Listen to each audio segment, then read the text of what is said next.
Thank you very much for tuning in. My name's Stuart. This is my channel. It's really a tribute channel to the three great British athletes from the 80s, 70s and 80s, Steve Cram, Steve Ovett and Sebastian Coe. I've uploaded quite a few races and commented on them.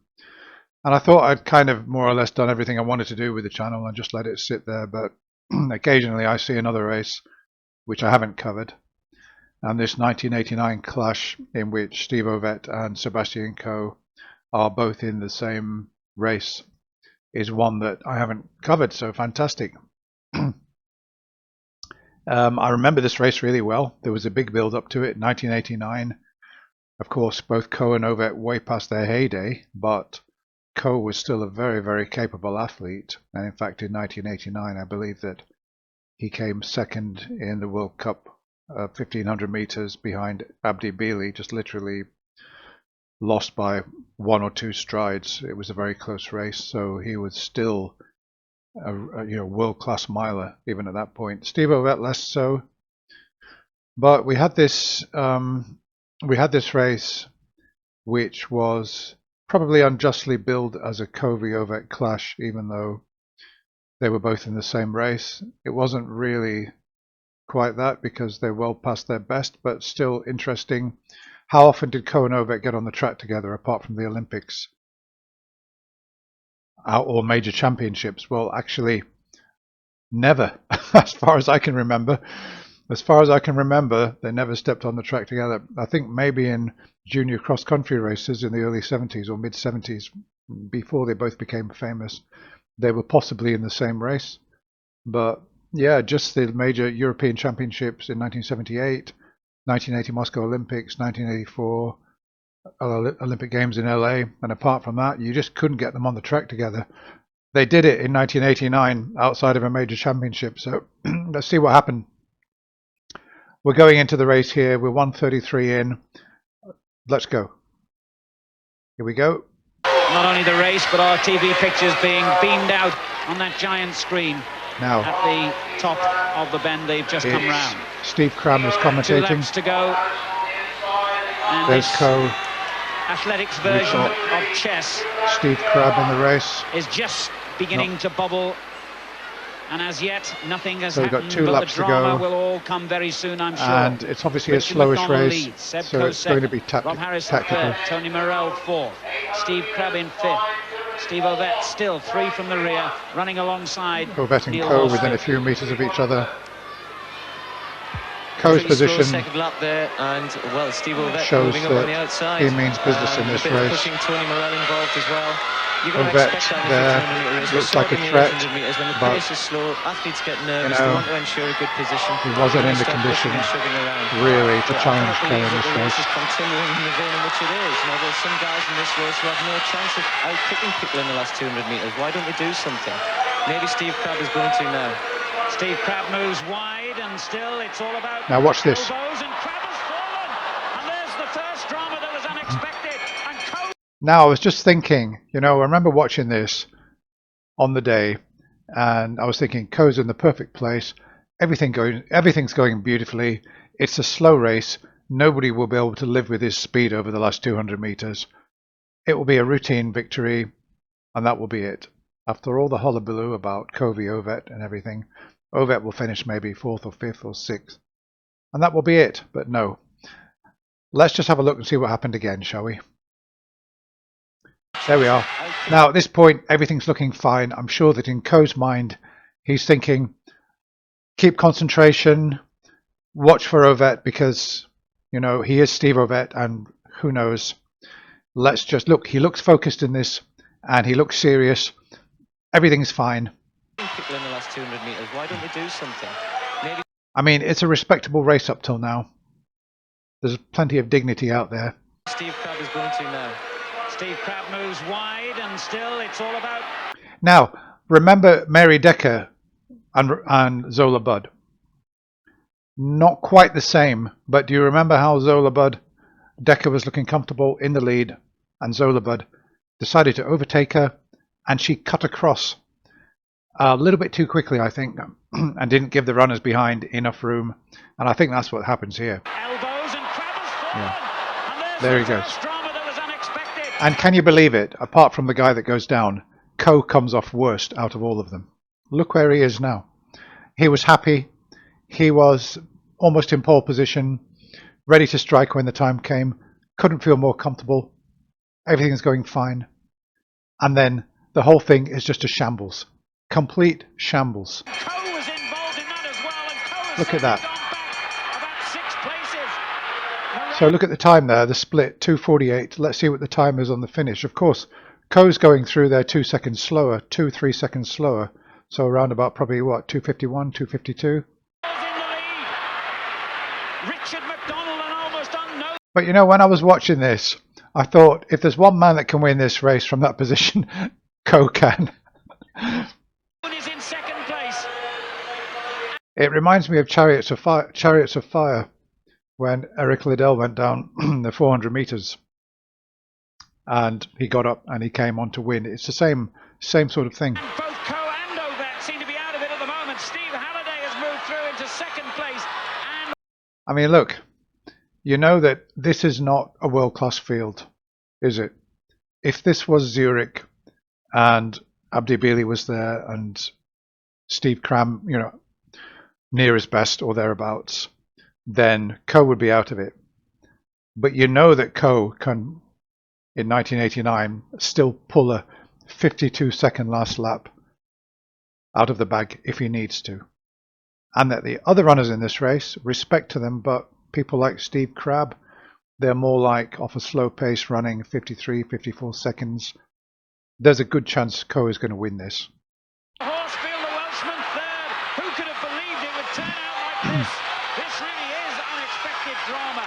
Coe has got himself back in touch again, remarkably so. But there's no harder way than this. Ovett is in about 6th place. I mean, in this position, now Coe is in 3rd position, 1.5 meters behind. If I had £1,000 in my hand to make £200 profit, I would have put it on Coe to win, and I would have had my £200 profit. Coe is still 3rd. What effect will that dramatic incident have had? Now he's coming around wide here, as he has done on so many occasions. But the difference between this and the Moscow 800, well, this is an 800, I know, but you know what I mean, is that he hasn't got a peak Ovett in front of him. He's got 2 very, very good club athletes in front of him, and he's obviously going to win this. It's his teeth and goes again. This is the hardest possible way to win, but win he could do here as Horsfield comes up, and Coe is going to win in the most dramatic fashion imaginable. Seb Coe wins it. Morel second, Horsfield third. There he goes. Yeah. Well, obviously he's in pain because I don't know. He's probably sprained a hamstring or something when that happened. Harrison fourth. Halliday was 5th, and Seb Coe. So I made 10th. Sorry, Steve. yeah. Now Cram actually said that he ran 25.4 for the last 200 meters, running wide. And he also ran apparently about 51.2 or 51.1 for the last lap. As I was saying, anybody who can run a 51-second last lap on a mile or 1,500 meters is going to beat, you know, those other quality athletes. It would have taken somebody like Abdi Bili to beat Coe on that particular day. So let's have a look then. Coe's interviewed.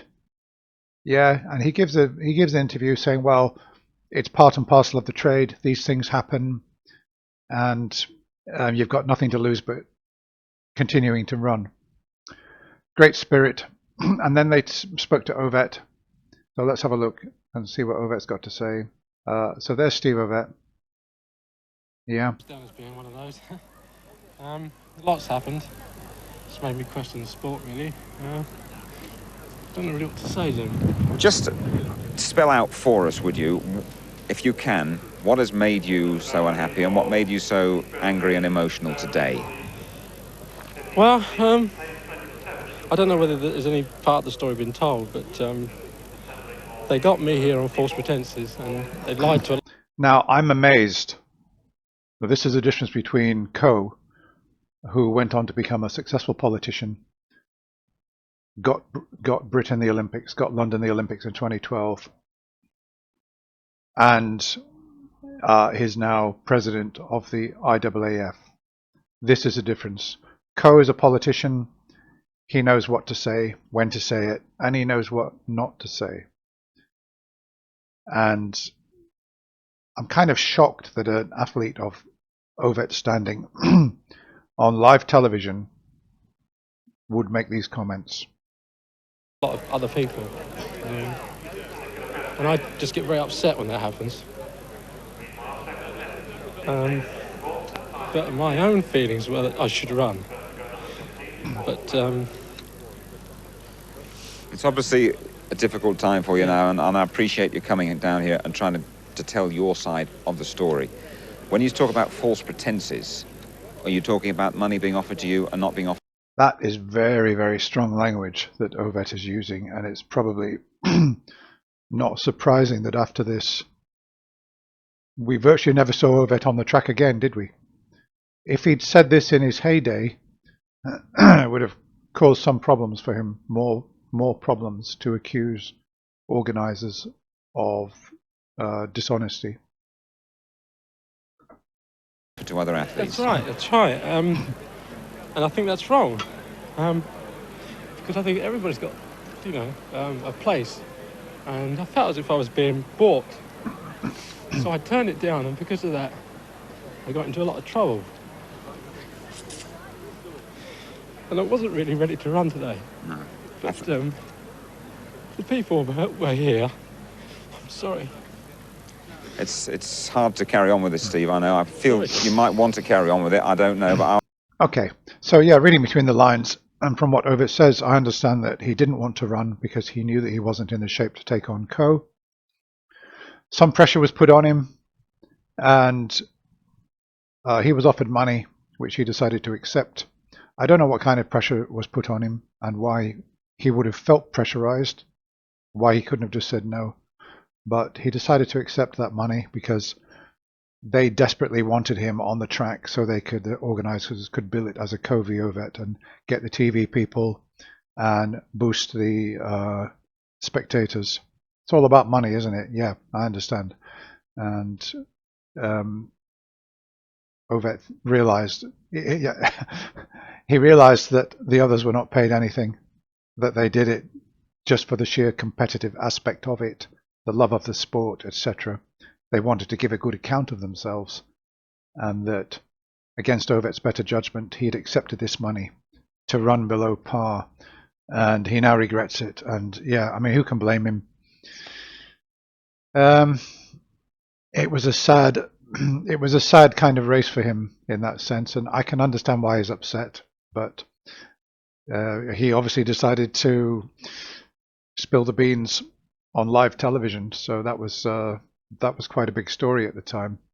And he's in tears. He's virtually in tears, very upset about it. Now, interestingly, Freddie Ovett, who is Ovett's son, I saw him recently on YouTube because he was a runner and then I think a cyclist and maybe a snowboarder. He dabbles in quite a few things. And I noticed that he was giving an interview, or he was talking, and he burst out crying. And I remembered this. I thought, in a way, like father, like son. There's a lot of emotion there, and yeah, because I don't think Coe's got any son, but I can imagine that if Coe did have a son, he would be cool, exactly like his father, wouldn't give any sort of emotion away. Okay, thank you very much for watching. Fantastic run by Coe. Incredible that Coe, from 1977 all the way to 1989, was running at that level. Unbelievable. 12 years career. And he could put together a 51-second last lap after running 12 years at the top level. Is absolutely, unbelievable. Okay, thanks a lot for watching, and I hope you enjoyed that. So, bye for now.